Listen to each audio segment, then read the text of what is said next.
If I were to tell you, today we're going to talk about the Creator's Game, what's going to be the first thing that comes to your mind? Maybe a video game? Maybe a board game? What if I told you both of those weren't true? We're going to be talking about lacrosse. What's going to come to mind now? Well, let me tell you, if you were to search it on Google, what's going to come up is lacrosse a white sport? Do I have to be rich? Do I have to be white and rich to play lacrosse? What if I told you you didn't need to be any of those things to play lacrosse, and none of those stereotypes are really true about the roots and the truth of what lacrosse is to a lacrosse player?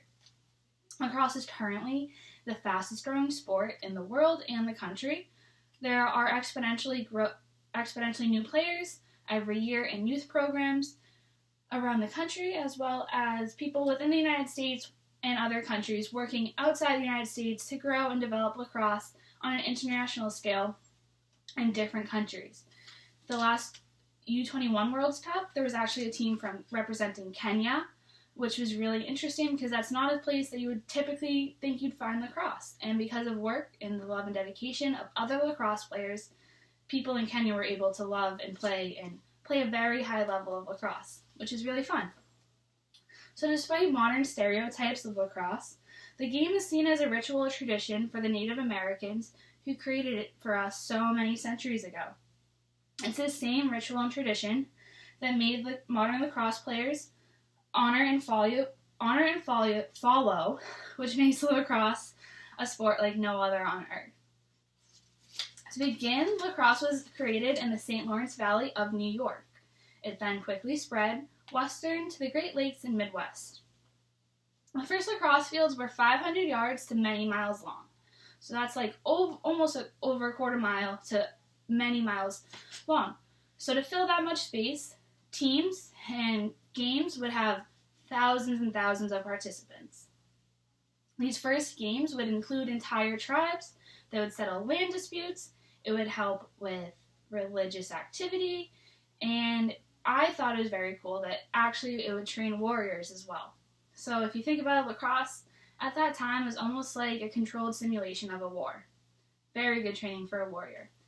And more often than not, these first traditional lacrosse games had land, money, whatever, but there was a bet on the line in most games. This lacrosse was then coined the Creator's Game because it honored the Creator and was sent to us by the Creator to honor him.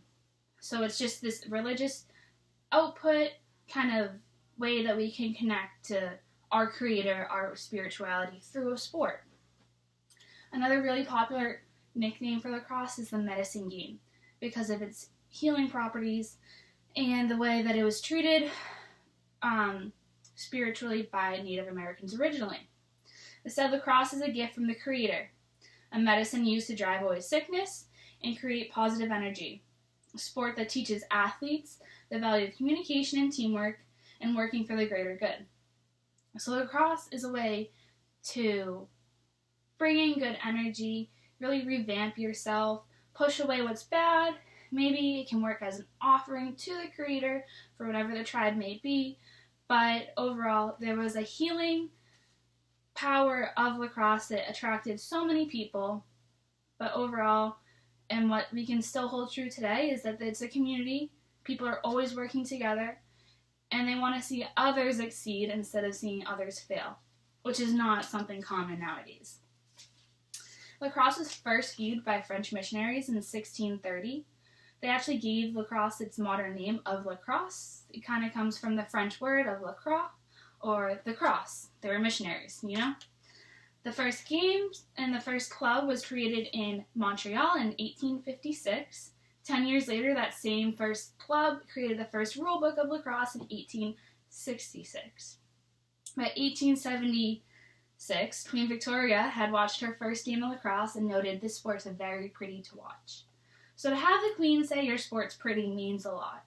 She obviously saw the spiritual movements and actions that lacrosse takes place. She saw through the violence some people would pick up on and saw the true inner beauty of this medicine Creator's Game, which is really important. The first women's game was played in 1890 at St. Andrew's School in Scotland. So from the very early development of this sport, women and men were brought up side by side.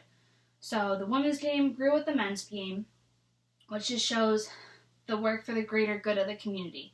We can't see one party rise because another suffers. We're going to both rise up equally.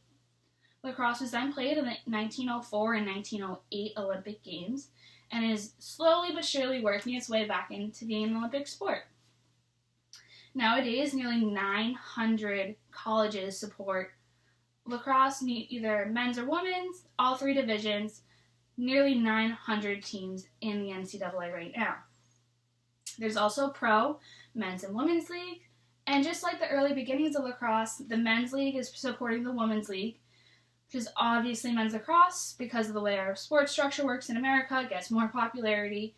They're using their popularity to grow up the women's game, which then in turn will grow the game for everyone.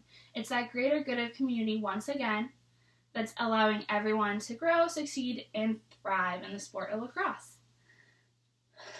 The next international competition of lacrosse will be in Birmingham 2021, Birmingham, Alabama, for the Men's World Cup of Lacrosse.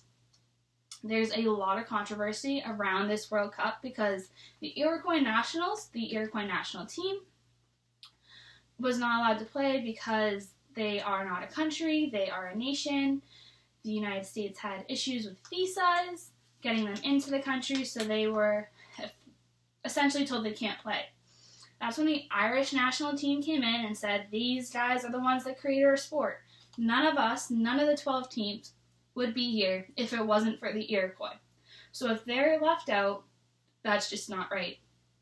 So therefore the French Nationals forfeited their spot, so this is an Iroquois Nationals helmet. The Iroquois Nationals can get their spot to shine in 2021 as they were the runner-ups in the last World Cup and deserve their redemption at the United States. This is all just falls into the greater good of the community. The Irish really wanted to see and honor the Iroquois, which is, I think, a beautiful tribute by them to forfeit such a high position in such a large tournament. It just shows how important the creators, community, all of that are to lacrosse players, even through the modern day. So despite all the modernization that we see in lacrosse, technological advancements, rule changes, turf fields over grass, everything, the roots and the inner meaning of lacrosse still stay the same. It's a game of community, tradition, it's an emotional output, and it's healing. And to today, lacrosse players still experience, cultivate, and thrive through all of these main ideas and traditions of lacrosse. And because of these main traditions holding true so many centuries later, lacrosse is truthfully like no other sport on earth. Thank you.